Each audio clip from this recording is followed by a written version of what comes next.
Here.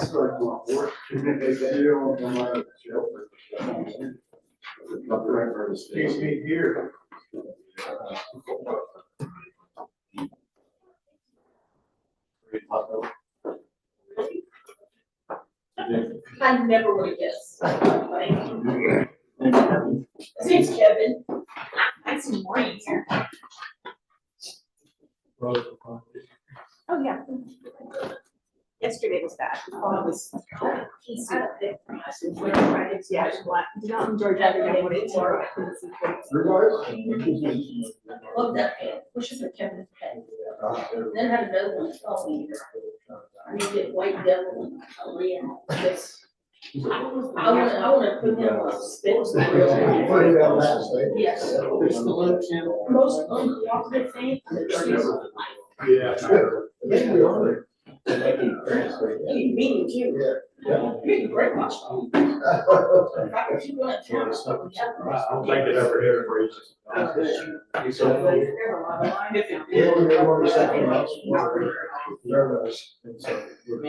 Well, it's been there since, Moses here walked the land. You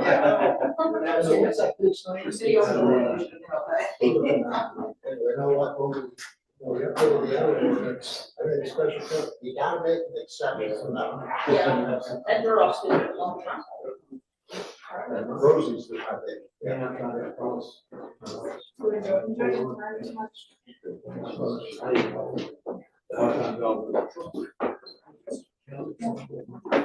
Well, I make this work my house. Yeah, I'm sure other animals that are not mine that just randomly show up. Fox. Deer. Oh, look at the corner, 13. Right against the old San Fe track. Okay, I was gonna say, that's what everyone around the stuff.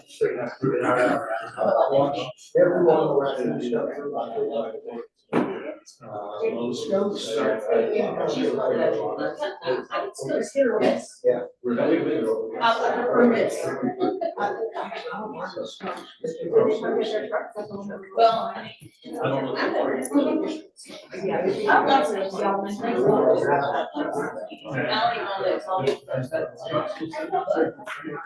I don't like dogs.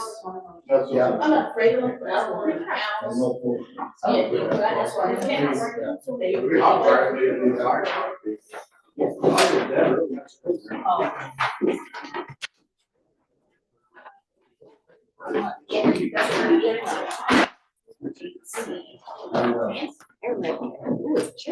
All right, good morning, everybody. Let's call this meeting to order. The Commissioners Court, January 27th, 2026. Let's all rise for the invocation and the Pledge of Allegiance. Let us pray. Lord, we thank you for all your blessings. Lord, we thank you for the wisdom and strength as we go about doing the business of the citizens of Brewster County. We thank you for all that you provide in Jesus' name. Amen. Amen. Pledge allegiance to the flag of the United States of America and to the republic for which it stands, one nation, under God, indivisible, with liberty and justice for all. Honor the Texas flag. I pledge allegiance to thee, Texas, one state under God, one and indivisible.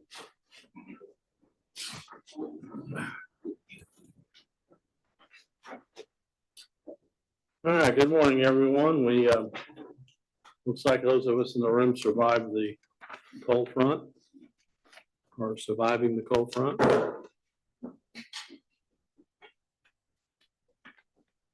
All right, let's do a review, discuss, and take necessary action to approve the previous meeting minutes. I know we have minutes for December 9th.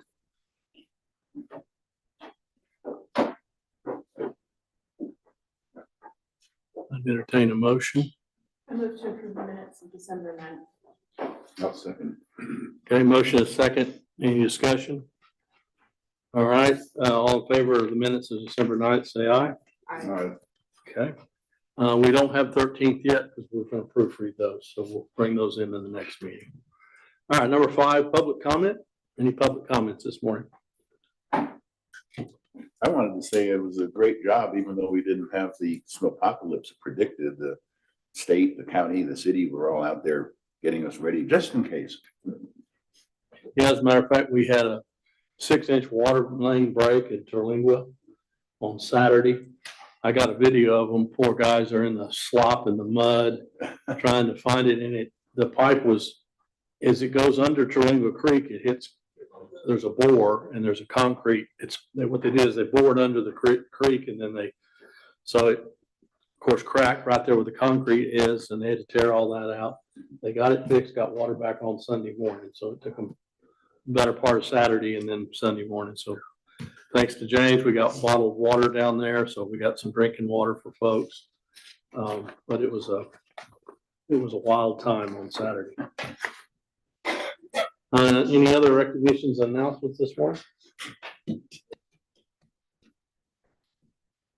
I can't believe we didn't have any other water leaks anywhere else. Did y'all have any? Something like that. Okay, let's go ahead and do a report from the city of Alpine. Morning, and Judge, thanks very much. First, I want to comment, I thought the EMS workshop went really well. Looking forward to the next session. I know we had to cancel the one last night up at Saul Ross and presume that will get rescheduled, but certainly a lot of dialogue, good engagement, and it'll be interesting how many people show up for the next 2 sessions. The one up at Saul Ross and the one over in Marathon. But I know there's lots of dialogue going, clearly interest, and I don't think there's anyone who would support option 1. So anyway. Yeah, doing nothing is not an option. It's not an option, yeah, not an option at all. So anyway, I think the feedback I got from a lot of people was like option 4. They're just concerned about the tax level and what that would look like, particularly since we have a hospital district and potentially an emergency management district. And I think that'll be the challenge. How do we work our way through that? The next one's Saturday night. We are going to take some lessons from the last one and kind of tighten it up. I think we need to explain the hospital district. A lot of people, Yes. That's really confusing to a lot of Yes, folks, it is. what it is and what it is not. Yeah. And then just some other sources of funds. I think a lot of people think, well, we can take sales tax money. Like we do in South County. Ain't gonna happen. You'd be robbing Peter to pay Paul. Yep. Because it already goes into the general budget. So I think we're going to try to address some of those. Good. Just to clear up confusion. I do get the double dip on the hospital district, so to speak. Yeah. And it's also a by district, so that makes it. Oh, I know. The by district, it makes it really hard. It's a question about how do you manage that so the residents look and say, okay, we're not getting double whammy. Right. And then be able to keep rates down. Right. I also talked to someone who lives in East Texas, who has a hospital district for fire and for the emergency management. And they were using sales tax because they had the headspace to be able to go do that. But now they're starting to charge property tax as well. So it's a huge discussion about how that works, and how do you manage the cost of what it's cost effective. Right. So in my mind, it's a big trust issue when you look and say, how do you go work it on cost effectively? So anyway, looking forward to the next dialogues. Items from the city council meeting, the golf cart ordinance that we talked about, and thanks to the sheriff and feedback from Department of Public Safety. We're gonna have a workshop already and take that back to the drawing board. So we got some more work to do there, particularly because of things like pocket bikes and all the other things that are in school. We got to work our way through that. And we got Jonathan who's going to help us out from Department of Public Safety. Just out of curiosity, Rick, what's motivating? One of the council members wants to be able to have golf carts. It's that pretty simple. But one of the things we had in our representative from the Department of Public Safety, there are a lot of rules out there that allow golf carts that most people are not aware of, that really provide an awful lot of flexibility to and from the golf course. But what's driving it is the desire to be able to drive golf carts around in the city in lieu of a vehicle. My personal bias, hopping in a car versus a golf cart, I'm going to be in the car. And that discussion about safety issues, seat belts, and all the other things. So, council members want to press it, and we'll see what goes on. But I think we're trying to take some leads from beach cities and other locations where golf carts are prevalent. I get it. People want to do their own thing. So full system, but that's what's driving. Okay. But I think we'll have a good dialogue, we're gonna have a workshop. I don't recall when that's gonna be, but we'll spend probably an hour or so, a special city workshop. Bring people in, have the discussion and work through it. Another item, the new city managers on board. Henry Armando, we had the opportunity to spend time with them. Really super glad to have him on board. He's really got some good background, spent some time with him yesterday. He's reached out to really understand two pervasive issues we have for the city. One has to do with how we're doing on our utility system, which is the number one complaint, I think, for everyone. We've been working on it for 5 months, and Henry jumped right in and he's pulling some additional resources to go work it. What we're learning is the transition of data that's been around forever from the old system and the new system did not go as well as it could have or should have. Couple that with changes in our utility department and the leadership there of how we read our utility meters, particularly water, and getting alignment with gas into one system. So I think we've got another month or so before that settles out, so we'll continue to hear the issues from lights, but Henry is definitely on top of that. So really happy to see that work. We also talked about the Skyway Gardens. We had a plan in place to be able to add additional pressure to be able to support the Skyway Gardens addition because the water pressure is a challenge there. When we started diving into what the engineers have recommended, they missed one really important element. The important element is there's a water meter that controls all of Saw Ross that manages what we call the Saw Ross plane. That would have to be changed. So we're back to the drawing board on that. We think we've got a relatively simple solution. Oops. Sorry. That's okay. Now it's green. Now it's off. Continue. Okay, anyway, so we're all working on that. I don't get our plan discoveries done on board. Construction going on very well there, but we got to get the water pressure sorted out on that. Let's see, and I talked about that. We are, as I mentioned before, we're going to be doing an update to our city charter. So we've got a timeline for that for the November election. The only other item is, and I think you're all aware of the 2026 Governor Small Business Summit here in Alpine. We're working that. I know Catherine's working that with you, Judge, in terms of pulling all that together, including with Small Ross. That's all I've got. Anything for me? Questions for Rick? No. The Sierra Lorona issue with trucks coming in on Avenue J? I have no idea. Yes, thank you very much. Yeah, has there been any progress on that? So I guess the next step is probably Judge, you and I to sit down together, kind of walk our way through that. We're going to proceed down the path of restricting heavy vehicles on Avenue I. But we want to make sure we have an agreement with you before we go off and do that. So probably the next step is we need to sit down and talk and say, okay, are we aligned? If we are, then we pass the ordinance, you all will pass something, put signs up, and then make sure the vehicles go off highway 182. Thanks very much for bringing that in. I'm just flat negligent. I didn't get it on the agenda this time, but I'll get it on February about the thing for the animal shelter. Yes, I'll get that. I'll get that taken care of. I meant to put it on this agenda. No worries. I was going to ask about that, but yeah, not a crisis. We got the money set aside. Yeah. So.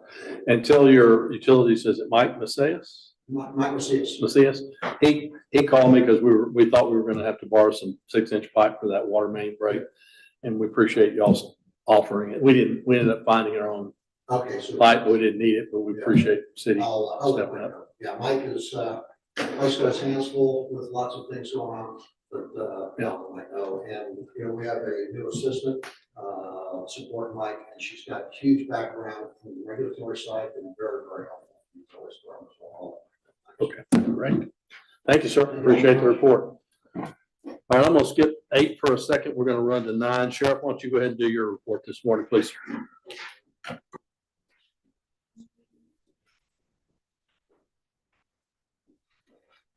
Morning.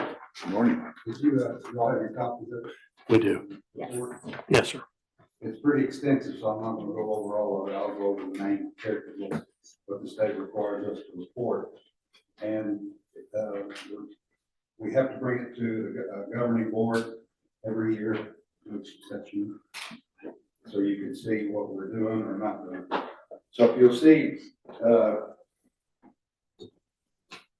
it shows, first it shows off our street addresses and parking locations on maps. These are all done by computer now, so it's real easy to keep track. We don't have to hand do it through all the tickets because it loads it for us. As you can see, there's one down there that's maybe a questionable one. It's private property or other.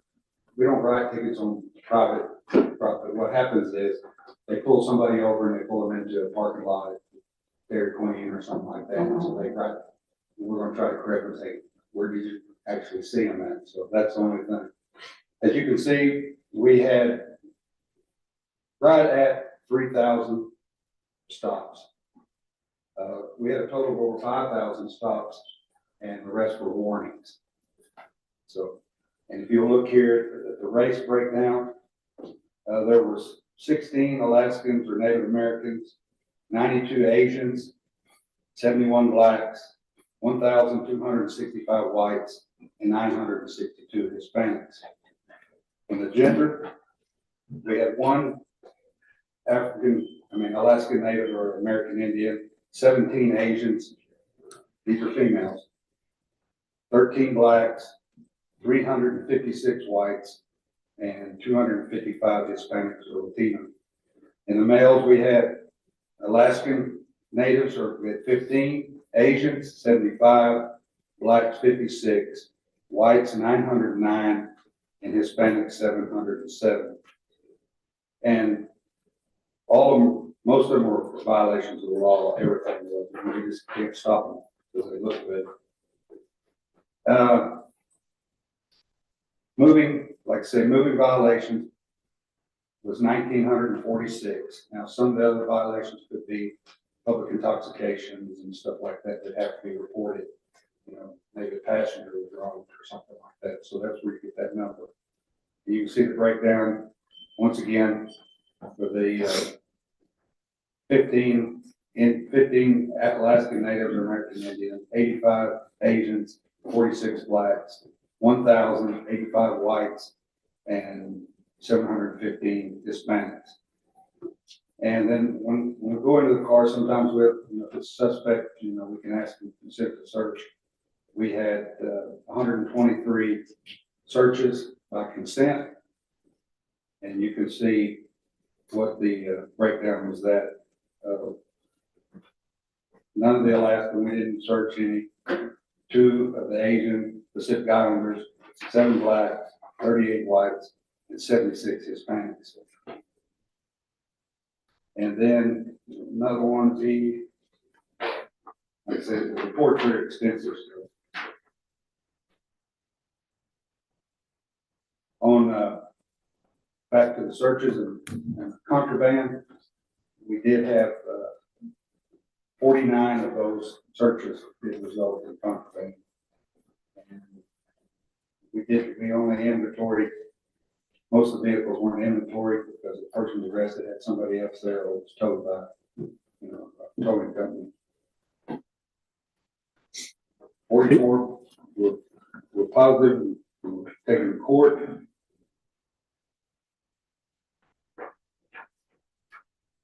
And 36 of those contrabands were of narcotics of some type. Currency, we didn't get any currency, dang it.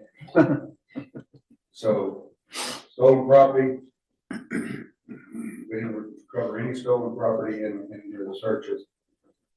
And we had written warnings. It looks like we did a total of 1,283 verbal warnings and 398 written warnings. That includes in the 5,000 stops that we made. Sheriff, if you stop somebody and just give them a warning, does it go into these numbers? Yes. Okay. Every warning, everything. Everything you do. Now they put it on the citations, reason for stop. And then you have prior knowledge of the stop. You knew somebody's bringing drugs in and you've got information. But even on that incident, just because someone gives you that information, you still have to have a probable cause to stop, you have to catch speed, tail light out or something to make that stop. So as you can see, those are the numbers, and I said, I'm glad you got the report. You see, it's very extensive this time, but it breaks it back down, then it breaks it down in the profiling analysis report now. Yeah. Percentages of people are stopping. So, Do we need a formal approval on this? it's not an action. It's just a report. Okay, just letting us know. Yeah. You don't need a sign off or anything. No, I just had to be in your records, it was reported. Any questions for the sheriff? Good. All vehicles are running? Huh? All vehicles are running? No. Not till I get my Toyotas. All right, let's run back to number 8 real quick. County Judge report. Item A is an alpha review, discuss and take possible action to purchase and install 2 overhead doors at the Marathon Fire Station. This is the finishing up of the Marathon Fire Station. We've been needing for probably over a year and a half now to install 2 exterior doors now that we finished. If y'all recall, we went in and not remodeled, but we insulated the inside of those 2 outside bays, redid the lighting, and now we need to put the exterior roll doors on there. We got held up because we went back to our normal door company and it just seemed awfully high. So I rebid it out to overhead door out of Midland, and it came in about $5,000 cheaper. So I'd like to discuss and maybe approve if you guys see fit to finish this project. This will be particularly important if we end up with an ambulance over in Marathon. We're going to have to secure it. So I'm very glad to see that these doors are insulated. that's correct. The only unusual thing about these doors is they're going to have to be mounted on the outside of the building, which is kind of unusual. Yeah, because the building has a roof slope that just won't let us do a roll door. So they'll a little odd, but it works. It can be done. It'll have a shield over it to keep snow and ice and filth out of it. So I'd like to make a motion that we accept the proposal as presented, and the money will be funded out of LATCF. I'll second. All right, motion and second discussion. All right, no further discussion. All in favor, say aye. Aye. All right. Item B is this is just ratification. Guys, what happens is there are certain positions within the county elected officials that obviously have bonds. Those bonds come up for renewal. We automatically renew them. This is just ratification of the renewal of the bonds and oaths for the election administrator and the part-time deputy county clerk. I move to approve the bonds as presented. I'll second. All right. Motion and second discussion. All in favor, say aye. All right. Okay. Interesting enough, the bond for yours truly was raised by the legislature this year to $500,000.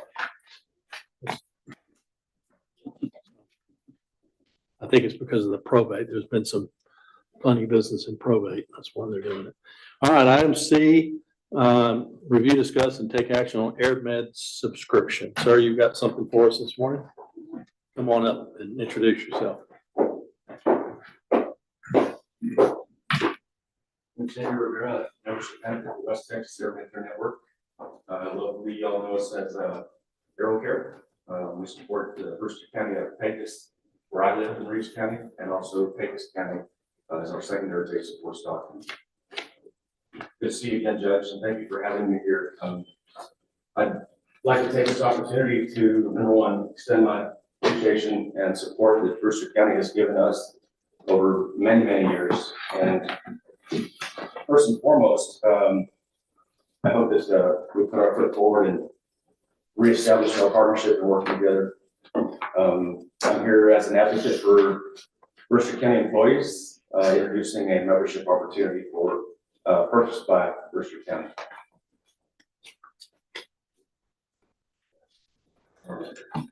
Okay. Yes. So, and this is, you're offering not only local, but you can also buy flight services, or employees can buy flight services for anywhere in the country. Yes, sir. So currently we've got over 320 active bases domestically. There's 2 opportunities for members to have access to our network. not only flying out of the area, but also flying back into, and that's called flight home. Scenario would be, and most commonly, when we fly a patient out of Brewster County, more than likely they end up in one of two places, trauma center in El Paso or the trauma center in Lubbock, which is closest to us here. When a doctor has discharged a patient after proper treatment and say there's recovery time involved post-treatment, us as patients have the option to recover at a home hospital. And this one here in Brewster County is a great hospital to be at. Great staff, great people that work here, great facility. Really and truly, we're fortunate to have the good people that we have in Brewster County in the medical industry. So that aspect is called flight home. And I know, Judge, you're aware of being a member for so many years, what that does mean financially. So it eliminates exposure financially and the burden of the cost for our families and friends who do need patient care elsewhere. I've provided some numbers for y'all to consider, and this is for a business plan that I'm offering to the county for purchase for the employees.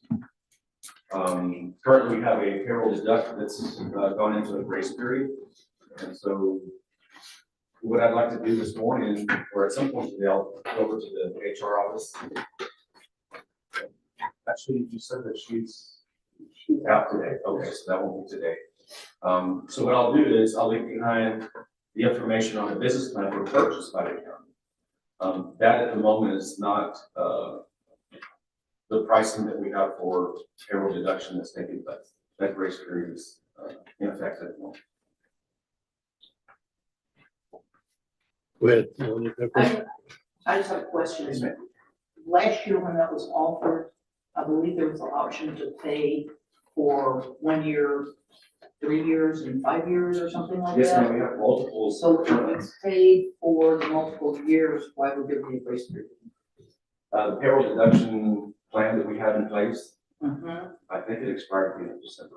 And so I tried to get on the agenda last month to, But it seems, I would have to go back and look, but it seems like I had a multi-year deduction. so if you have a multi-year term, That's what I'm trying to. it doesn't apply to you. Okay, so the grace period is applying For only to those those that had, like, employees that annual. had the annual deduction. Yes, ma'am. Okay. And I think that was a majority of the Yes, ma'am. employees. I got some of Okay.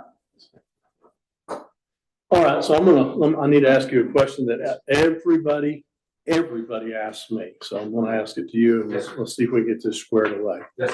I work at the county. I have a Blue Cross Blue Shield card.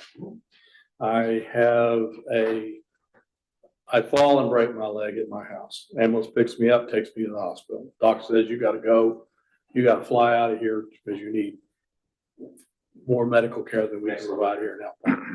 They call the helicopter or the fixed wing, depending on what it is. Let's say they call the fixed wing. I fly. If I have a subscription, the cost of flying is basically, you will bill my insurance company or whatever the insurance company does not pay, I'm off the hook for. Is that how this works? So purchase of membership is in fact zero out-of-pocket expense for the patient. Correct. If they're a member. So if the flight costs $20,000, y'all send that bill to Blue Cross Blue Shield, and Blue Cross Blue Shield says, nah, we're only gonna pay $5. You're not able to balance bill me for the 15 anymore. No, sir, we don't do Okay. that. All right, so the subscription fully covers that.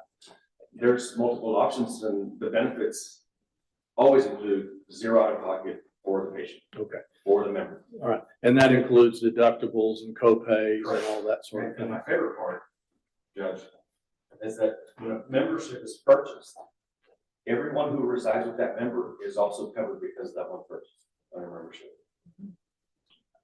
Big deal.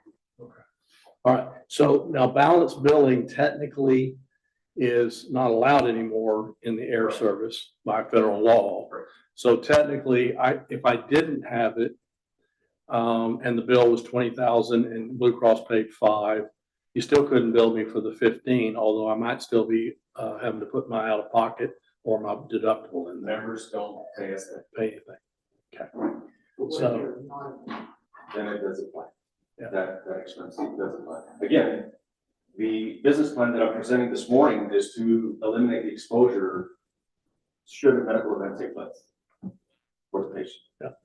So where this is sort of handy is if you want to go a little broader, like if you travel a lot, then it would fly like Linda and I carry, because we travel, and if we were stuck somewhere, we'd be able to fly home on it. Whether it's any good or, I've never used it, hopefully I never will, but we use it. So this program would be optional by the employee. Well, again, the presentation is proposing, employer pay for county employees only. Right. So that's one here, but, you know, back in December, when we had, Commissioner's Court canceled, I wanted to address the, payroll deduction. You know, and we can do this at, you know, later date, Judge. Have we ever paid for it out of the county? I don't think we have. We've offered it to the county employees. It's been the. Payroll deduction. Right. Yeah, it's been a payroll deduction, just to simplify things. Mhm. The county, they actually billed the county and the county paid on behalf of the employee, but then the employees had signed permission to have that amount withheld from their paycheck. Okay. What happens when the employee leaves? Well, That's- If they're- if- The since- employee has paid for it, so it would be in the. So, name. yeah. Or it's all up, it's not monthly, it's all up front. It's upfront. Oh, okay, gotcha. So we either pay for it. So when the employee should, you know, in case of turnover, which happens quite a bit, they're buying their own membership. So there's a business plan, and this has been months ago since you and I sat down. There is a business plan to where the county can purchase a roster. And should the, you know, turnover take place, you can replace those member members.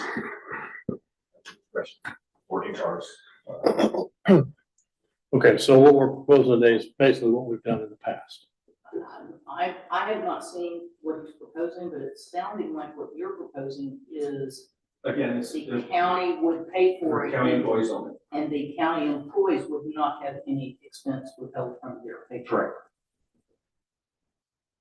I don't think I got a budget item. We don't have a budget. for that. I can continue to do it the way we've done, is we'll offer it to the employees. Those that want it will do a payroll deduction. And we'll take it out of their paycheck with their permission. But in terms of the county paying for it, we don't have it in the budget this year. Well, wait for a minute.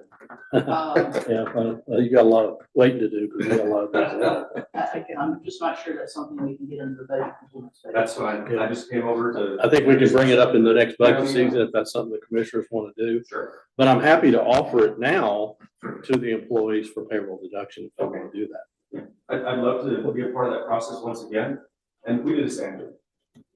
So I'll come back and sit down in the HR office and we'll get together and make sure the county employees are taken care of.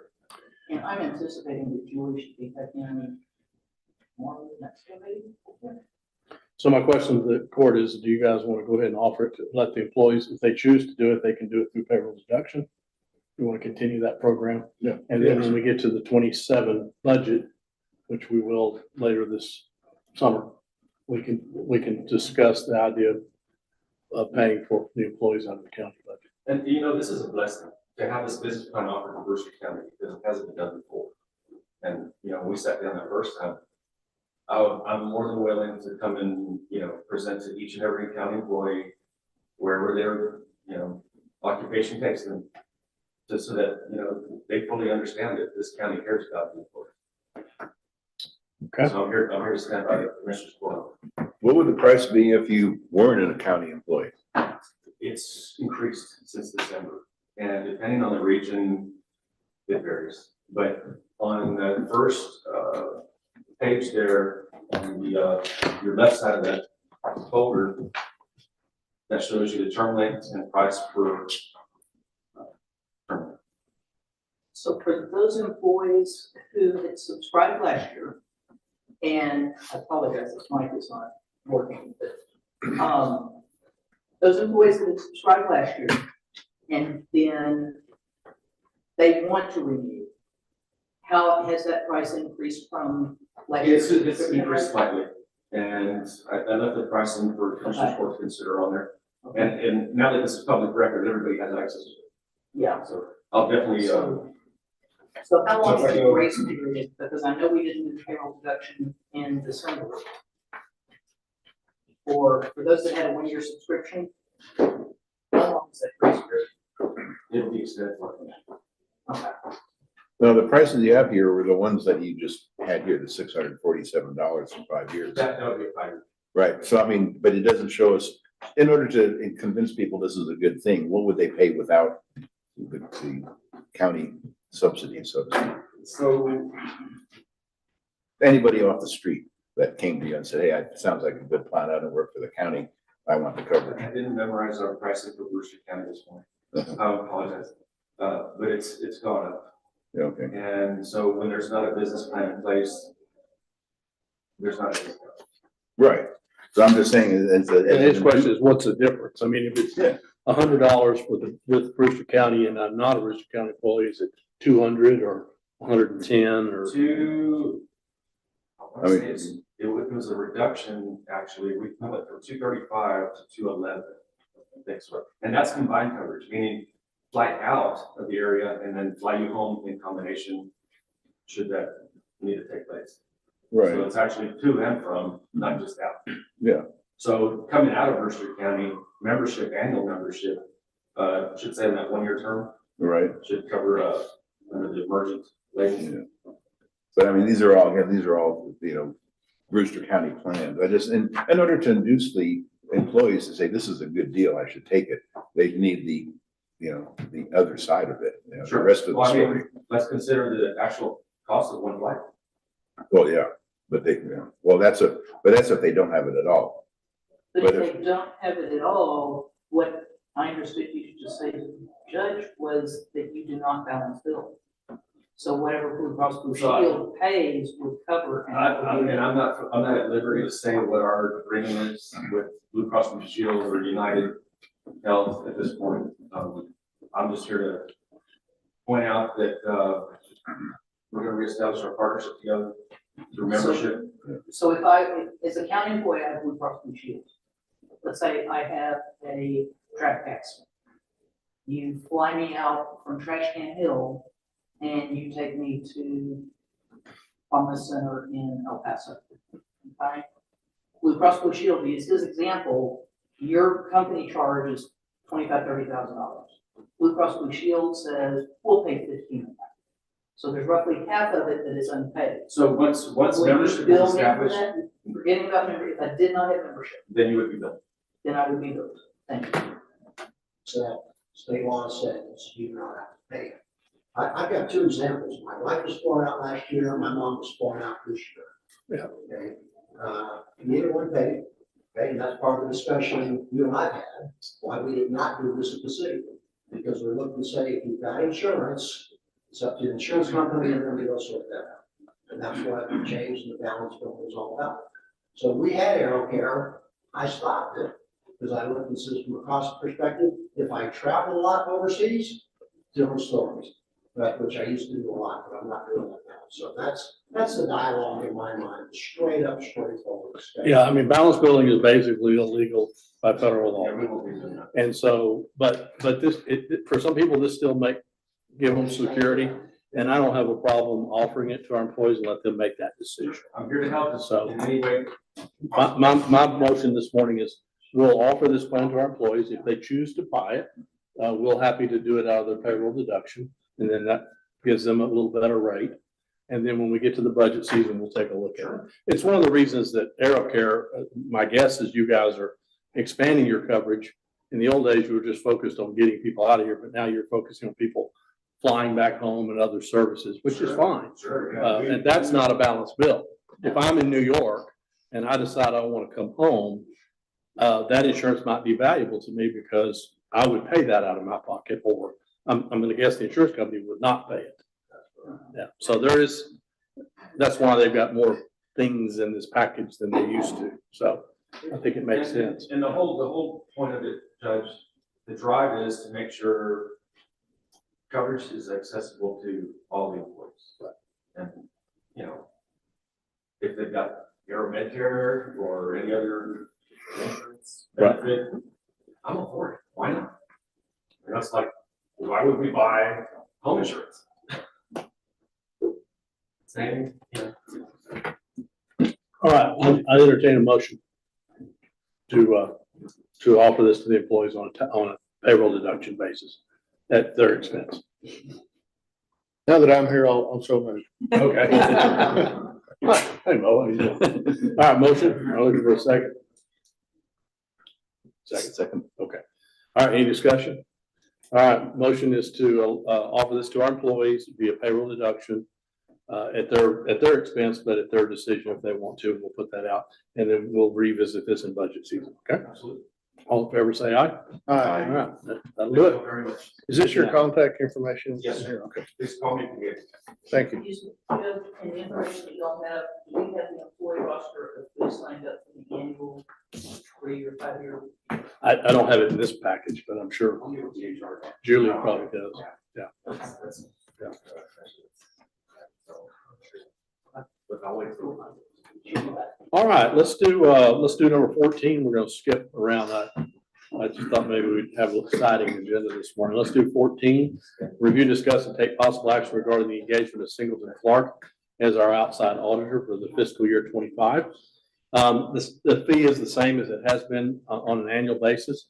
$90,000 for the engagement for the audit for 25. We're caught up. This will be getting us ready to go for the audit, which I think they're going to start Mullen in February. Somebody's coming back in March. March. Okay. March 9th. Just need approval to do this. I will tell the court that I'm going to work on them after this fiscal year is over, the 25 is over, then we may sit down and have a little negotiation about the future price. But what makes this high, of course, is our single audits because of our grants, our federal grants put this into a single audit category. It's the downside. It is a good job. They've done a great They job got getting us this out. call. Yeah, they really did. I'll make the motion to approve the engagement letter with Singleton Clark. Motion to approve the engagement letter for Singleton Clark. I'll second. Second discussion. All right, all in favor, say aye. Aye. All right, thank you all. All right, let's do 15, the Matthews clan. I think we're getting close.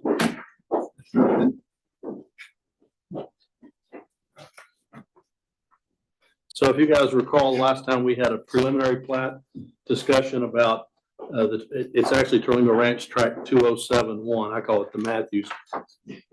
No other way to do it for me, but and so in your package this morning, there are some proposed subdivision rules that we want to discuss about requiring with regard to this. Otherwise, everything else is in pretty good shape.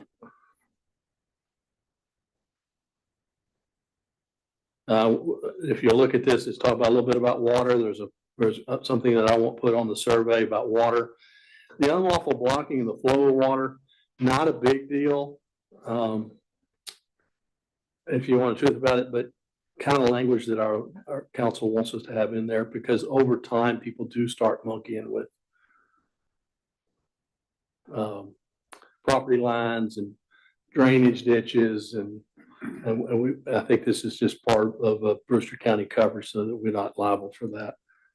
911 addressing, you guys already addressed that. You're going to talk about assessments. That's just letting people know that it is subject to an annual assessment. You guys did say you could do a right of way 30 foot of center. Okay. And I don't think in my lifetime we're ever going to, or y'all's lifetime, we're ever going to see this in the county road. But if it ever was, you'd be set up for that. Otherwise, you wouldn't be able to take it in. So might as well do it. So 30 feet of center. Septic tanks. I agree. We can put it on promotional, but I think if it's on the survey, it's even clearer. I think it's real important that we let people know, hey, there's septic tank approval. You can't just put your own septic tank in without an inspection. Is that true of the lot that's about 14 acres? So yeah, if it's a commercial, you can't do anything yourself. If it's residential, you can actually install it yourself, but you can't cover it up until the inspector sees it. The 10 acre rule has a lot of I's to dot and T's to cross. So it's not as simple as if you have 10 acres or more, you can do whatever you want. You're allowed to do do your own installation all yourself. You can't hire out anything. So you have to do it all yourself. That's a pain. And it also only applies to the first single resident. So if you put a guest house on there, now you're out of the 10-acre rule. If you put an RV on there, you're out of the 10-acre rule. If you need to, fix it, you're out of the 10-acre rule. So yes, if you're 14 acres, you do have the option of the 10-acre rule. But just check with the septic inspector, Marshall McLean, because he'll outline how you can stay within that regulation. Well, I'm not gonna build septic. Right. We're gonna sell it. Yeah. There you And go. we're a little bit sensitive about septic because while we've come a long way, we still have people doing what I call midnight septics. A Volkswagen. And as many people that are punching holes down there, I don't want people to wake up and find their water supply contaminated by somebody's cesspool. We're still seeing cesspools down there. Yeah. So, My concern with including all that language on promotional material Mhm. is that nobody else is required to do that. right. So it kind of, well, we certainly will dispose of it in every way, I'd rather not be required to do that. I'm not gonna require it on your promotional material. That's really up to you. I think it'd be wise to let that people know because the more places, the more you have it, because inevitably somebody's gonna come back and say, well, I didn't know.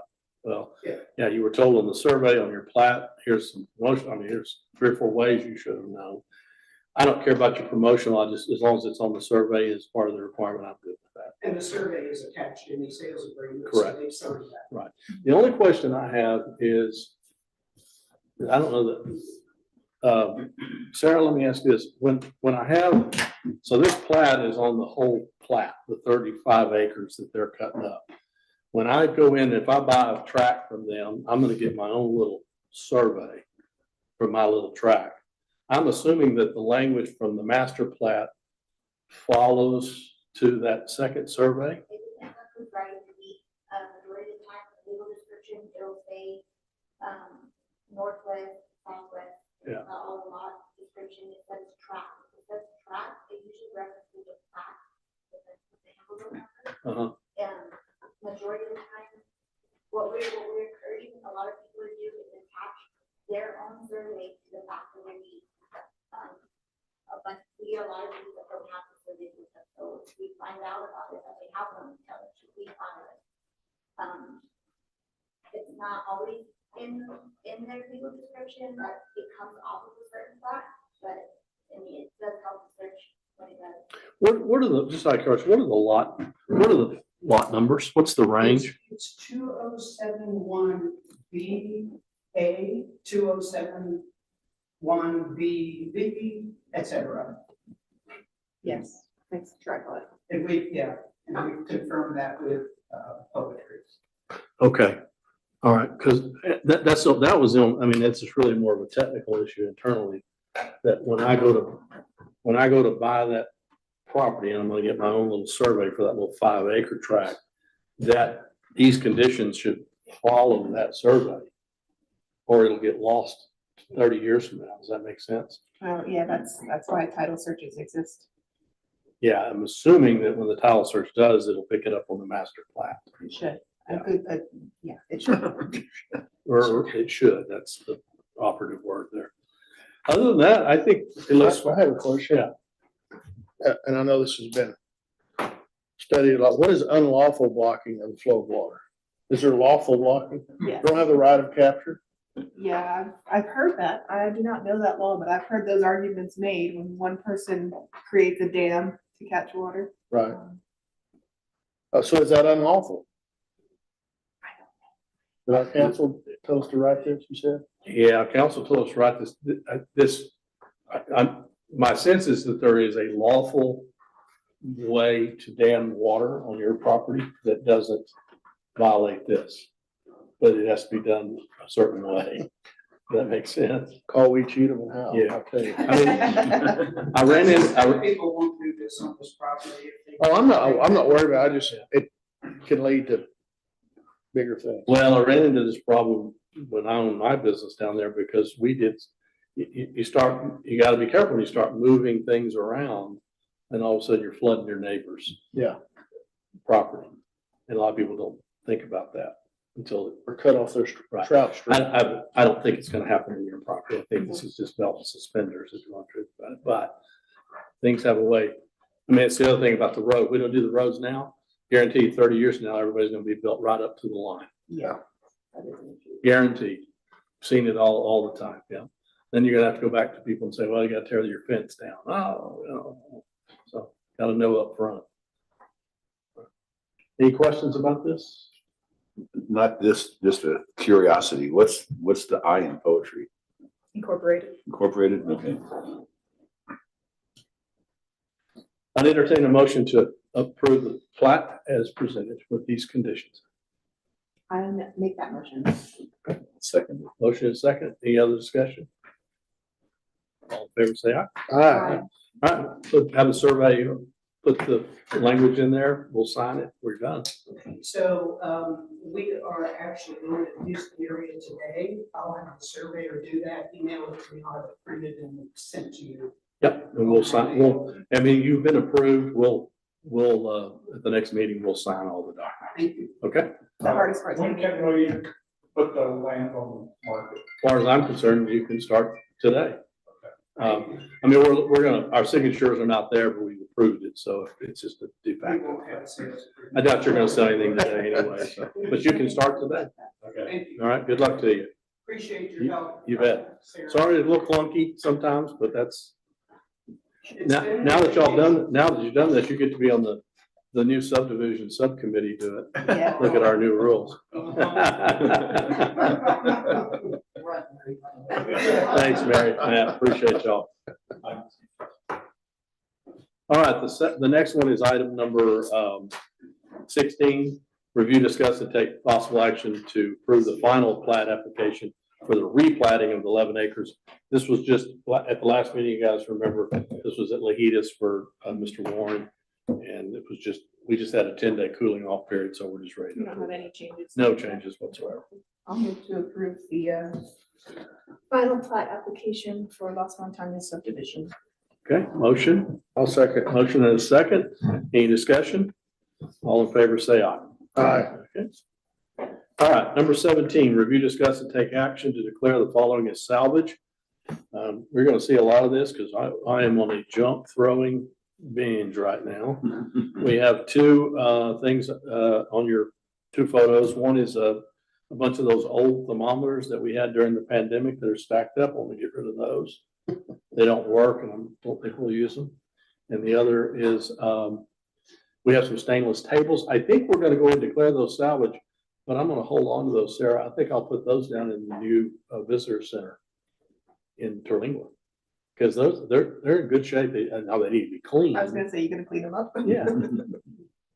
But I think I'll put them down there. If not, I mean, the legs are good. It's stainless, so it's not gonna go anywhere. I think we can polish those up and put them in the kitchen that we're building down there. So, but I need to go ahead and declare them salvage. If we decide to get rid of them, we can do so. So I just need a motion to declare. I got more coming. But while I move that we declare the hand thermometers and the stainless tables as salvage. All right. The way that works, guys, is after y'all declare it salvage, it goes on the auction site for 10 days. And if it's not sold at the auction, then we can either destroy it or get rid of it. We can give it away to a nonprofit or another government entity at any time once it's declared salvage. In this case, we'll just let it sit on the website, the auction site for 10 days, and then we'll go from there. I'll second the motion. Ironically, there's no provision in the law. We literally have junk. We're literally advertising on the website something that no one would ever buy.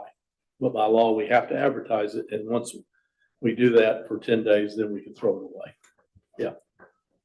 Judge, You got a lot of junk. that include like old metal Yeah. that's been sitting back in there in the back? Yeah. Now we've taken a picture of your old metal. Mhm. Jim, you still have metal back there. Yes, we do. And we're working on that. Okay. Because I kind of told him I'm going to put a deadline on it Okay, because I want to get rid of it. all right. So that metal that you have back there has already been declared salvage. Okay. So whatever he doesn't, well, if I remember right, part of the deal is you all were gonna haul it all off for me. All of it? Yeah, all of it. But Is that in writing? whatever, yeah. It's in writing. Whatever he doesn't take, we can give to the junk dealer. Okay. Okay? All we So want is the blades. that's all you want. That's all we can use. So we'll save the blades for the shooting foundation. Okay, so in that pile of metal, there's a couple of probably, I think they're like 60 or 80 gallon propane tanks. And it's been declared salvage already? What, a little 5-gallon propane? No, sir, it's like the ones that they used to put in the back of the pickups a Oh, long time ago Uh-huh. when the pickups ran on LP if gas. it's in that pile, it's salvage. If it's in that pile, you can either throw them away or get rid of them. Okay. Yeah. Barbacoa. There's also a set of sheep's foot wraparounds that go on a sheep's foot. They belong to Jim though. Oh, he wants those. Sheep's foot. They're big, so you only want the blades on that. I'll get with Fernie Granado today to confirm that's all he needs out of there. And we'll Just get give it me a out call, I quickly. mean, because there's some other metal there that you might be able to use like angle iron Okay, or. Yeah, whatever Jim doesn't want, the rest of it, have the junk dealer haul Okay, sounds good, off. That's a Alright. simple way to do that. thank you. Okay, did we approve that? Sarah second. Okay, motion is second. All in favor of declaring these items as salvage? Say Aye. All right. Number 18, review, discuss, and take action to approve or ratify the following agreements. We have 3 agreements, so we just need to have ratified. These are in the budget. They're just, we updated the agreements. Like I told you guys last time, we kind of got caught up in it. We had a copy of the agreements that had gotten pretty ratty. So we upgraded them, put some new language in there. Just need a ratification of these agreements. I'll move to approve the agreements as presented. I'll say. All right, motion is second to approve the agreements as presented. All in favor, say aye. Aye. All right, let's go back to Road and Bridge. Thanks, Rick. In this report, we have had a couple of crew members move the steel wheel roller from Terlingua to the fire station practice site, so that when this moisture kind of gets a little drier, we'll go out there and roll it flat. At the judge's request. Also, we did some PMs on a couple of vehicles. One of them was the 2003 Peterbilt haul truck. We keep it up in case we have to have another truck to pull something else. We also did there's a couple of trucks that needed some sideboards, so we fixed those. Finally got the okay from TXDOT and the judge to haul the millings from Marfa. So we moved a loader there, hauled three days from there. And we also moved the backhoe to Marathon because we pulled the loader from Marathon to move to Marfa. And we needed something to load in Marathon. Okay. We also hold a couple of loads of topsoil to the football field in Marathon, the Marathon ISD. I think they requested it to Commissioner Ortega, and he okayed it, so we hauled them a couple of loads, helped them spread it out. And then the first part of this last week, or the last part of last week on Friday, we started preparing for the snow and ice storm. We got the majority pretty well set up, so Saturday morning, we went out and set everything up. Barricades at Wagon Road, They had an alternate route, thanks to James Stradley that he gives us access to that alternate route. Whenever the weather clears out, we go back and lock the gates for him.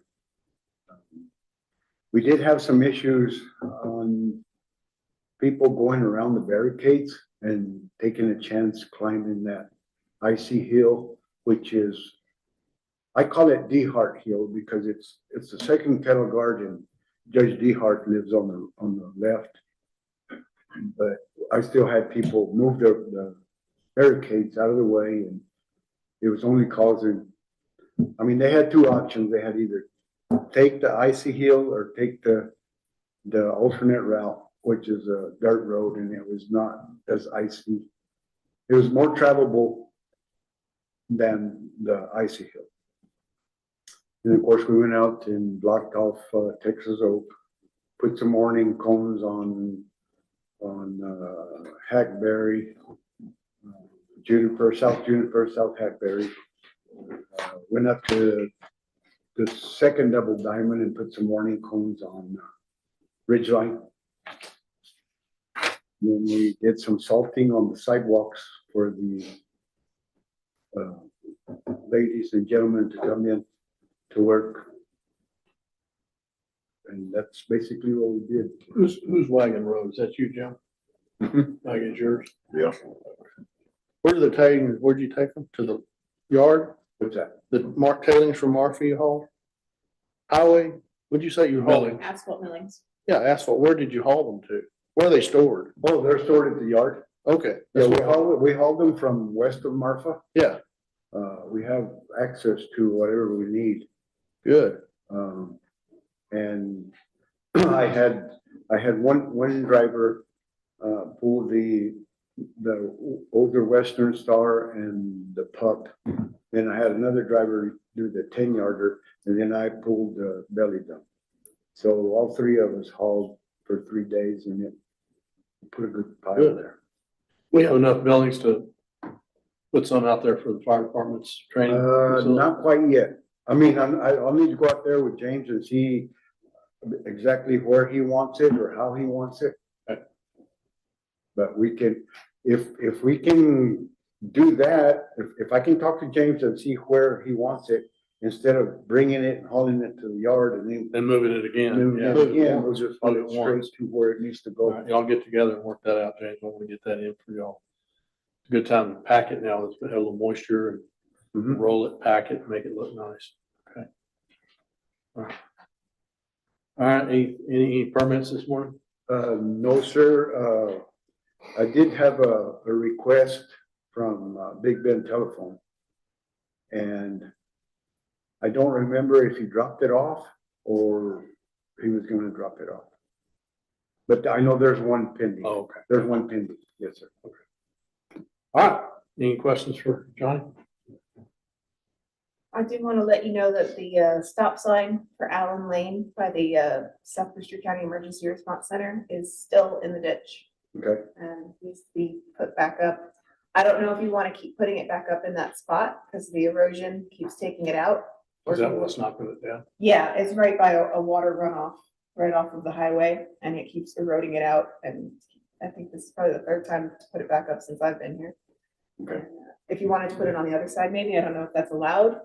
It on the left, or- legally it's not. I mean, I don't know what the county rules are, but TxDOT rules are if you pull up, the stop sign has to be on your right hand side so people can see it, not on the opposite side. Yeah. Of course, it's I mean, it's a county road, so I don't know if you guys agree on me putting it on the other side. If we keep putting it on the Or side we- with the or I erosion, can we're move gonna it have back to do some. something to shore up that whole corner. Because that whole corner gets hit by, Linda and Lego's trucks, keeps eroding it, and then you've got the water coming off that hill. We might want to just concrete that whole corner to stop it from eroding. Well, I'll look at it. Yeah. But, It's a nice sign, or it we should can be move it ditch. back some, Yeah. it'd be- but You have to check the visibility, I imagine, because if you're supposed to stop way back here, you need to make sure you can actually see. yeah, what's I think coming. there's creek willow that sits on the corner right there next to the sign? Yes. I'll look at it and see what we can do. See if we can come up with a solution. Speaking of that, there was the loop road, the low water crossing sign in the middle of Alpine Creek was washed out. It just, it's still laying down, and that's just a matter of time before the people at Alpine Christian School go, where's our low water? Oh, the water gauge? Mhm. Okay. It's laying there in the bushes. It was concreted in, nice and heavy, and Alpine Creek said, no. Yeah. Okay. When the flood gauge is gone, it's a big flood. Yeah. Yeah, make a note of that, Johnny. Let's- I am, sir. Thank you. All right, nothing else? We'll move on. Let's do emergency management. James, anything? Good morning. Usually I get up, but this is the only working microphone right now, so I'm staying right here. I got the new burn ban for renewal for the 27th to the 13th. I like the process we have going on right now where people call me and ask for permission because it gives us knowledge. Right now is a good time to burn, so if anybody wants to burn, go ahead and call me. We'll coordinate that. So I got that for your approval. No changes. I move to approve the burn ban as presented. Second. All right, motion is in a second to approve the burn ban to March 13th, 2026. All in favor, say aye. Aye. Anything else, James? This weekend was good. We did a lot of proactive work for the cold weather. We opened up a warming shelter.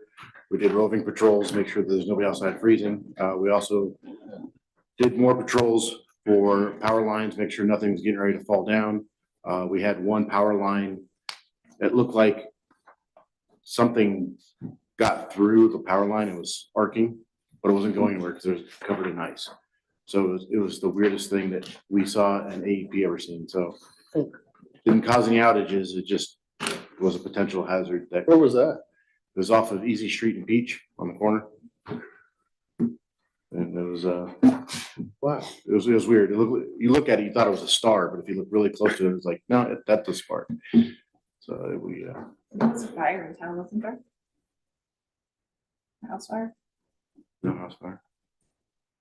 Not, It was one. Oh, yeah, Mimi's place. Oh, it was Martha?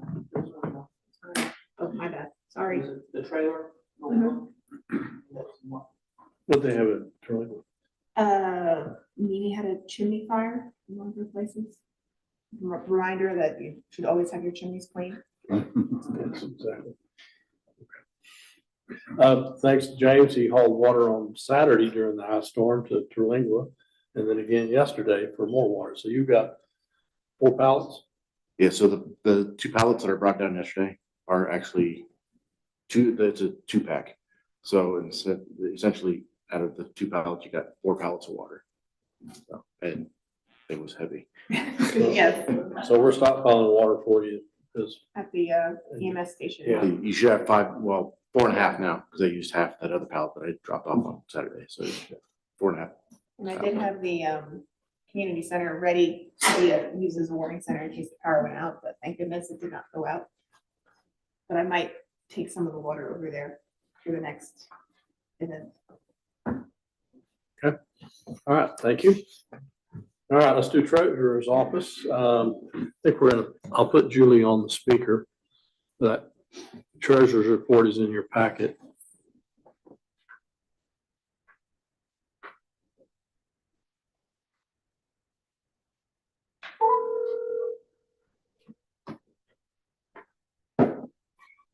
Hello? Julie, you're on speakerphone at the court. Hello? We're just now getting to your report. I'll take the lead, and if they have questions, they can ask you.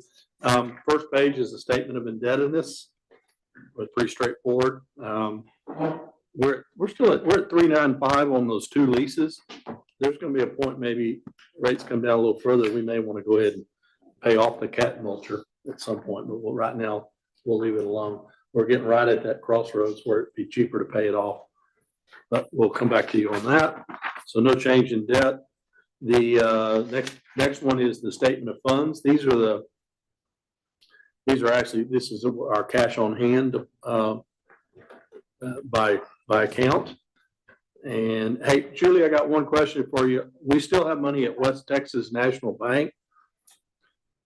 Do we, are we getting reports from them on coverage for investment security, you know, or do we get an investment report from them? I get a letter of credit, from them, I think it's on a monthly basis. It must expire every month. But yes, I get a letter of credit that covers, what we have in their bank. Okay, all right, very good. All right, there's a new report in your packet after the cash on hand. There's a reconcilement report, looks like this. It basically tells you the status of our bank reconcilements. As you recall, that was a big issue for us in the 24 audit. So I've asked Julie just to keep track of that so that we can look at it. I did not have time to change y'all's. There's a couple of corrections, but basically it spells out. I sent an updated one. I made a couple of mistakes, but I just have the updated version. Yeah, I've got that, and so we're making some progress. We're not where we want to be yet, but for the big accounts, which is the operating accounts, payroll, pool, checking, and operating, we are caught up through December. Correct. There's a few smaller ones that we'll get working on, but I'm pleased that we got the big ones taken care of. All right, so that was straightforward. Then the one that says my treasurer's report, that's the fund balance report. Which one is that? It's called my treasurer's report. We're not going to do this in a big. I'm going to break these out for y'all next time. This got put in all in one big bunch, so you have to kind of scroll through it. But find the one that says my treasurer's report. Should be page 6. Page 6. Yeah, that's your fund balance reports. I've got some questions on that at the finance meeting, but basically that gives you a summary of that. The next report is the receipts. This is all the receipts for the October 1st through 12/31. This is money coming in to the general ledger funds, and just gives you an idea of the money that flowed in from all the different places. Then after that, the grand total is on page 36. 36. $4,991,193. I'm sorry. And 2 million, I think, hold on. 2,006,000 of it was property taxes. Okay. Then after that is your check register, or your check reports for the first quarter of 2026 fiscal year. So it just gives you a list of all the checks that were written for requirements by statute. And then lastly it's called a budget report, but it's basically an income statement against the budget. So it tells you where we are so far. So through the end of the year, we've collected $2,006,443 of property taxes. And we've got obviously way more coming in this month. So.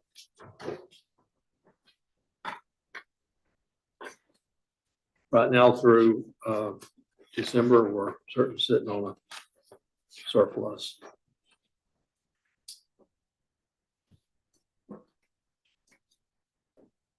Julie, got anything you want to add to your reports?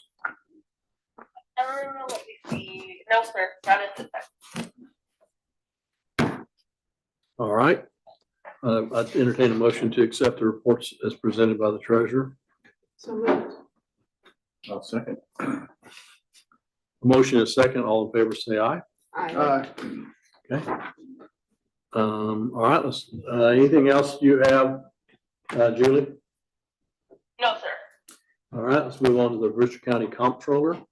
Melinda, you've got some reports.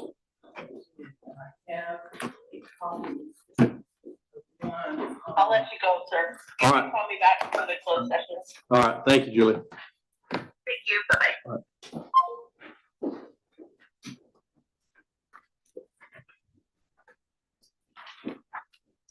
All right, well, let's do accounts payable, no PO first. Thank you.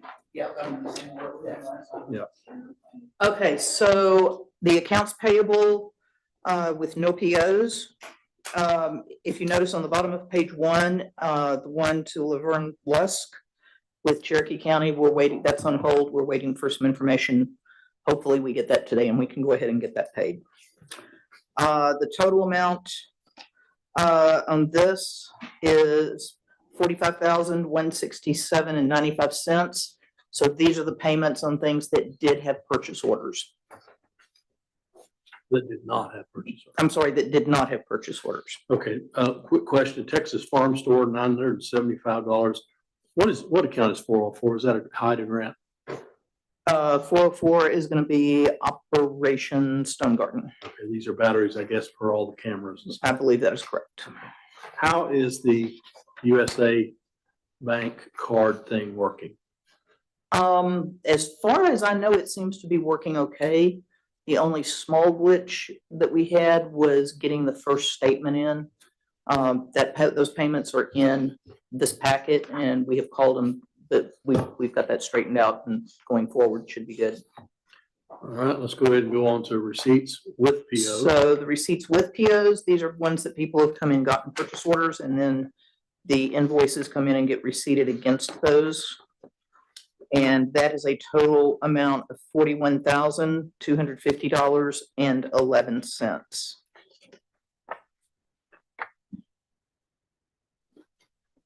And I don't believe there's anything unusual in that packet.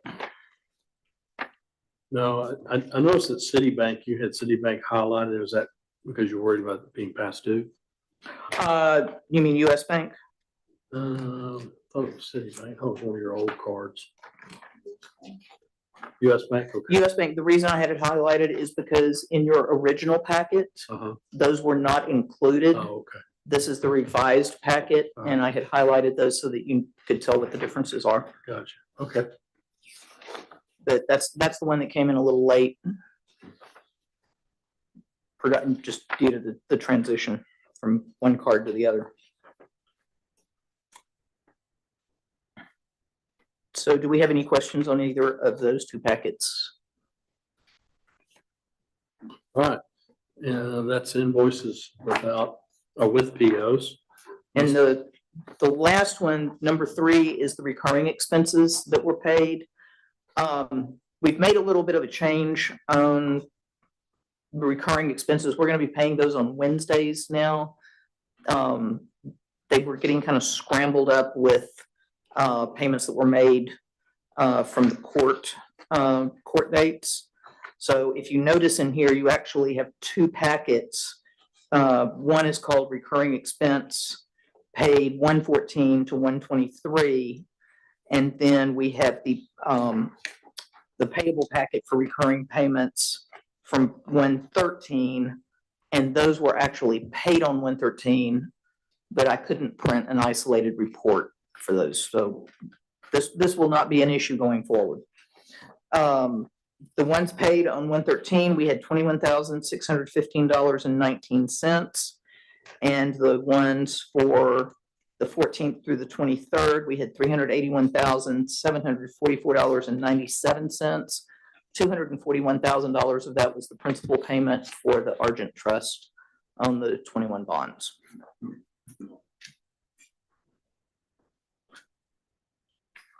All right, any questions? I'd entertain a motion to accept these 3 reports, or 4, I guess. And go ahead. I'll move to approve the payment of expense reports as presented. I'll second. Motion and second, discussion. All right, all in favor say aye. All right, let's do budget report. Okay, we are going to have some budget adjustments. I think I mentioned last time we were trying to hold off and do sort of a global budget adjustment, and that will be presented on the February 10th Commissioners Court. But we did have one budget adjustment so that we could get a purchase order done for some blinds for the finance office. Those single pane windows are extremely cold and there's nothing over them. So we have a $3,300 budget adjustment. Put my glasses back on, 3307 for blinds that will be throughout that office. And what that will do is sort of shield the cold and the heat in the summertime, the summer coming in some of the west windows in Julie's offices. It's pretty brutal. And help with the utility bills in that building, so. That's what you handed out, right? Sir? That's what you handed out. Yes, yes. It's not really repairs and maintenance. We're taking out repairs and maintenance. And moving it over to capital items so that it's properly categorized. Literally that office for some reason has no blinds. There's nothing. It's cold. I believe you. I just worry that blinds might not be enough. Well, on cold days, they're not in my office, I'll tell you that, but they're better than nothing. It's better than nothing for sure. So.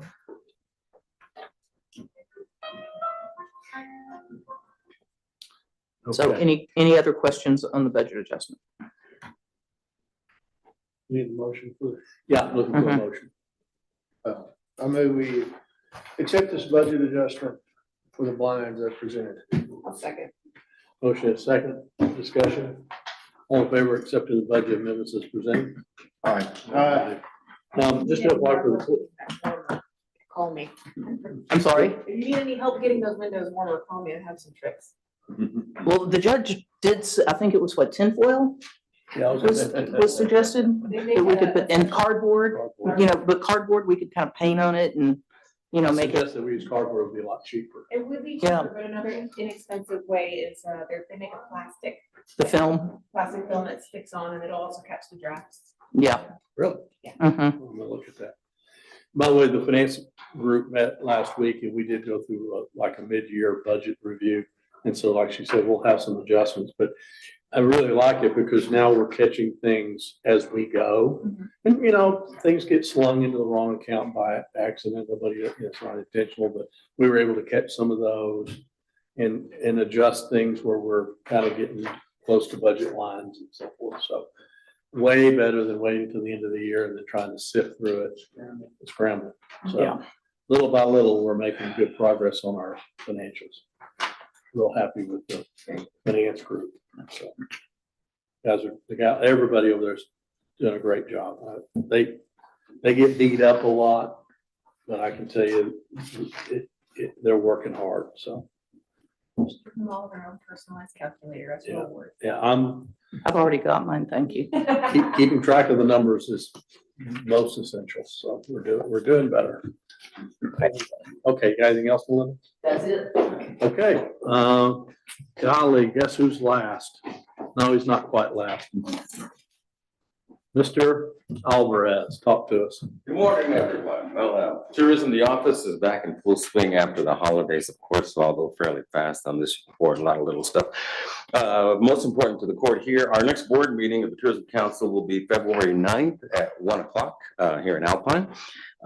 So we've got a few things on the agenda item, and on that note, I'd like to mention, because we will have that on the board agenda, Bill Ivy mentioned yesterday, the chamber contracts that were approved earlier.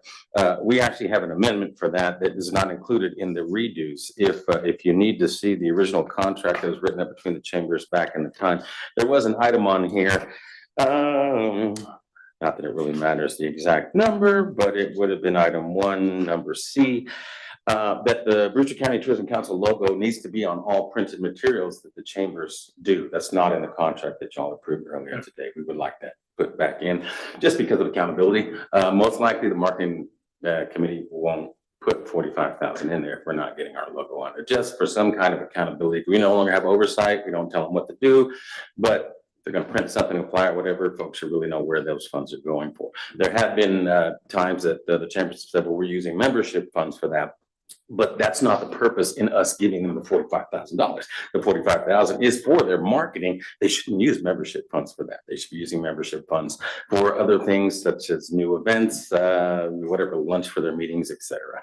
But we'll address that and have that in this agenda item on our board meeting February 9th, and then we'll bring it back to you in the exact wording that we want on that change to the chamber contracts. The next thing is the Pioneer Reunion is coming up here north. It'll be at Sul Ross State University, February 7th. Visit Big Bend is the sponsor, so that'll be nice. If anyone's interested, I believe tickets are for sale. You can contact Julie Childs with the Historical Commission for those tickets, but that'll be nice at Sul Ross, February 7th. It's a Saturday. I want to say it's 10 to 5, somewhere in there, and they'll have luncheon and speakers, 5 different speakers, I believe, during that. Show season has definitely begun. Our guy, Aaron, kind of got stuck in New York with this snowstorm. He was supposed to come back yesterday. As I understand, I'm not sure, but he should be on a plane now, or at least we know he's at the airport trying to get back. But he did get kind of stuck up there in New York. Great first day on Saturday. The snow didn't come into New York until Sunday, so it didn't really affect the show too much. He said Sunday was a little bit light, but Saturday was great. He was there for the entire week because prior to that, he attended the International Media Marketplace, which is a time when he goes and does, as I usually say, it's tongue-in-cheek somewhat, but speed dating with journalists. He had 30 different appointments earlier in the week, so he was there. Actually, he got there Tuesday and stayed there the entire time. That went very, very well. Lots of great journalists, particularly from the East Coast, and the storm hadn't been there, so it didn't affect that whatsoever. But hopefully he's on a plane coming home now.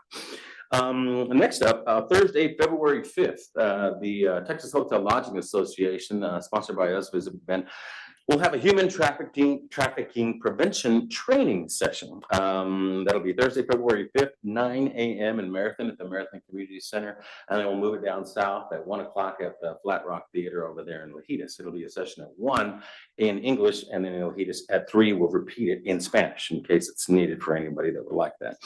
For those who don't know, this is a law that was passed back in 2023, if I remember right, by the Texas House. And I'll read it directly so that folks kind of understand, because I think there's a little bit of misunderstanding in the lodging community. This law requires all commercial lodging establishments with more than 10 rooms, and also the direct employees of vacation rental companies, if that company manages more than 10 rooms, to annually train all employees on recognizing human trafficking activity. It's a shame, but that's when you traffic folks, you stick them in a hotel room. So the tourism industry stepped forward and they do this. It is a law. It's required that everyone attend this and have annual training. So we bring in the Texas Hotel Lodging Association to do that every year. So that'll be February 5th. We're trying to get the word out to everybody that we can, but if there are any of you who know lodging partners or particularly short-term rental folks who manage properties, that's becoming a big thing out here. It's them too. It's not just hotels. So we can get the word out and get these folks trained. It's only an hour. You get a little certificate, and that's good for the year. So that'll be again February 5th.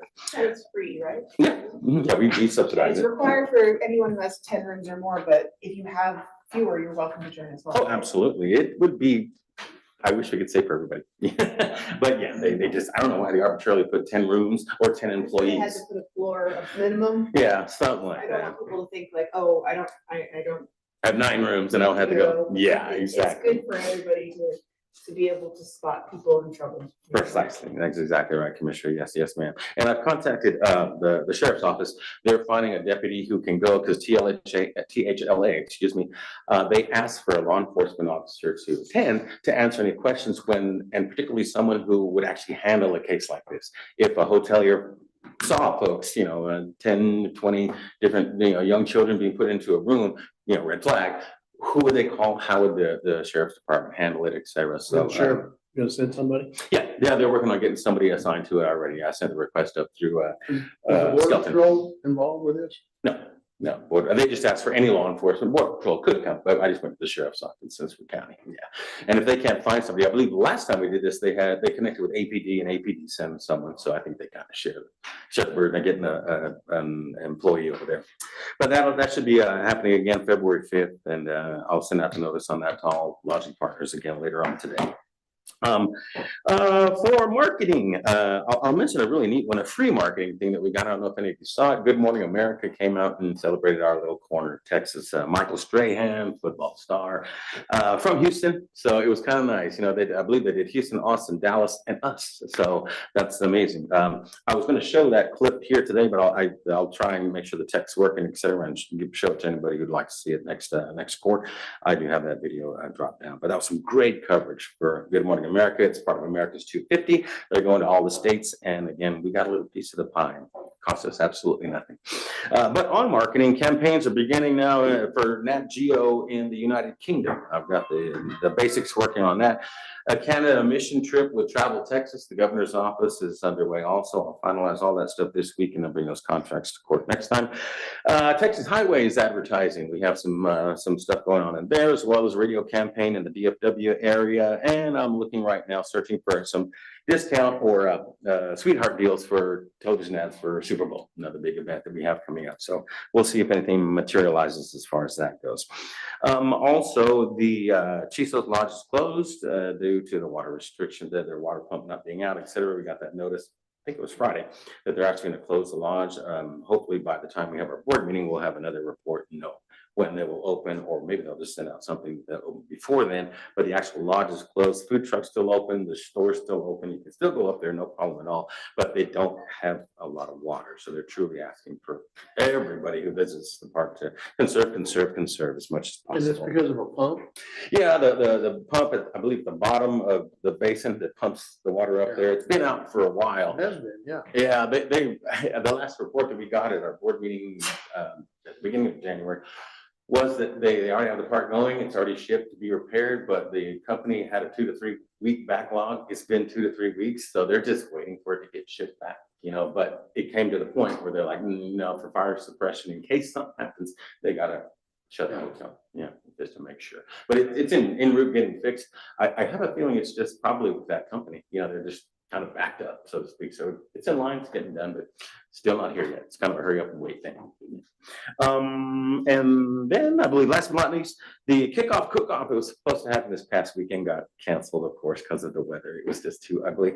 And it has been moved and rescheduled to February 13th, 14th, and 15th. The nice thing about that is that's what I believe when CASI and stuff, they give the checks out over to the schools and stuff. So, but it's just moved back a couple of weeks. It was going to happen this weekend, but and that's about everything from the office. Mo and Jim, I'd like for one of y'all to come to the tourism meeting on the 9th. I'll let y'all flip a coin. Okay. Just to kind of listen to what we're doing, what the guys are doing in tourism. Sarah doesn't have to come up. She usually comes to the one down south. Always, yeah. I did want to mention to you, I don't know, this might already be on your radar, so I'm sorry if this is redundant, but I did notice that Eve's Garden in Marathon put out a request for PR contacts to try and help them celebrate an anniversary. I don't know anybody else with better PR contacts than you. Yeah, Elaine's already contacted us. Okay, We set it up a line of good works. We'll do some social stuff with them. Again, just as far as individual marketing kind of stuff, typically we don't single out one person. Yeah, I know it's usually the general commerce, Then somebody over here is like, why didn't you mention me? That kind of thing. So it's just, we're stuck there. But yeah, I'm gonna push the chamber to do something for them for sure. And we're gonna, push the heck out of them on social. It's free, so we can do that, or have good works actually do that for them. We're going to try and run actually a couple of reels and things and expand that and put something on YouTube, etc. But yeah, good works is in charge of that, so we put them in touch with our PR folks. Yeah. Thanks for mentioning that for sure. Yeah, that's an amazing thing. Eve's Garden, 25 years in business this year, so that's a real celebration for them. Or do we have contracts today for the TP&W ad? We have 2 contracts. Okay. Yes, sir. Texas Parks and Wildlife Magazine ad, and then a advertising insertion order. What is that? Yeah, that's for Bird Watchers Digest. I use the same sales rep for that and a different one that you'll see next court for Airstream Life and the American Archaeological Magazine. Oddly enough, we're going to try something in that. But everything that they send just has insertion order at the top, and then the logo's real small. So yeah, the name wasn't on here, but this one is for Bird Watchers Digest. You zoom in really big. Yeah, it's tiny. Okay. Mhm. Gotcha. Okay. All right. Yes, sir. I need Still coming a big bend. a motion to approve both item B and C contracts. I'll move to approve the contracts for Texas Parks and Wildlife Magazine ad and 2026 advertising insertion order for Bird Watchers Magazine. Got a motion? Good for a second. Motion and a second. Discussion. All in favor, say aye. All right, I'll get those signed for you, Robert. I didn't realize we dropped that out of that agreement. We'll fix that agreement. What we might do is we might just put broad language in the agreement that says any rules or regulations set by the tourism board put that in the contract, give Okay. you a flexibility to, because there may be other things that you wanna. Sure. You know, Thank you, sir. Yeah, that'd be great. That'd be That way great. y'all can set the rules, Yeah, logos, this, and this. sure thing. Yeah, that's great. Yeah, they just brought it up to me. So, Melinda, I noticed that on our dashboard of Tyler, there's some old, I think you and I have talked about it, some old stinky POs for some of his stuff. Have y'all Yeah. had a chance to look at that? Poppy is working on that. Okay. You've got some old Send me a list. POs. I'll I mark don't want them to get rid of them if you don't need them, Yeah, for sure. but that's really between you and them about. Yeah, she'll just send me a list. I'll go through and itemize them. All right, yeah. Any other questions for Robert? February 9th, Jim Ramon. Yeah. I'll send out a notice and include everybody and whoever you decided to send. All right, thank you. Thank you, Robert.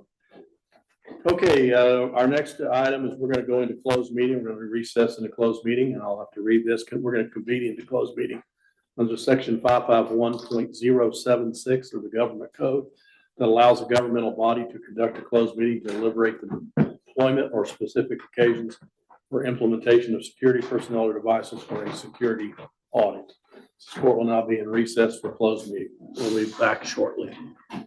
We're going in there. We're gonna go in there, yeah. I'll be right back. I'm gonna go get the calendar.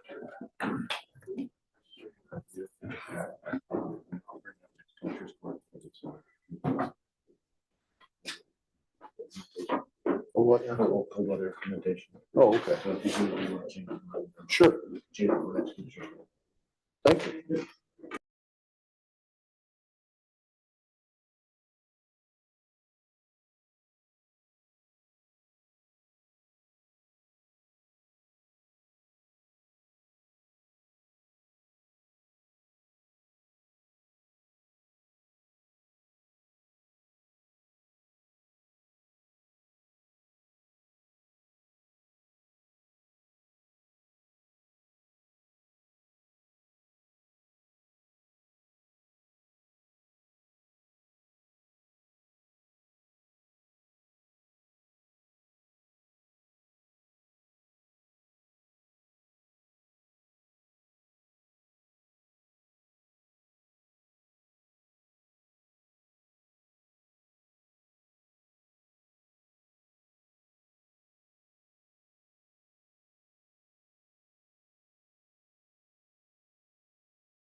send it, but can we send me that one? It's prettier.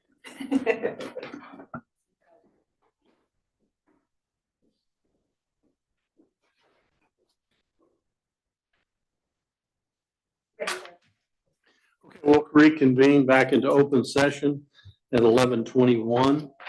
Now that we're in open session, I'd like to make a motion based on discussions in closed session that we open a new payroll, operating clearing account at Trans-Pecos Bank. I'll second. All right, motion and a second to open a new account at Trans-Pecos for operating clearing. All in favor, say aye. Aye. All right, very good. There's no other action items. Next meeting is February 10th at 9:30 in this courtroom. Of course, now I'd entertain a motion to adjourn. Second. Motion is second. All in favor, say aye. Aye. Court's adjourned.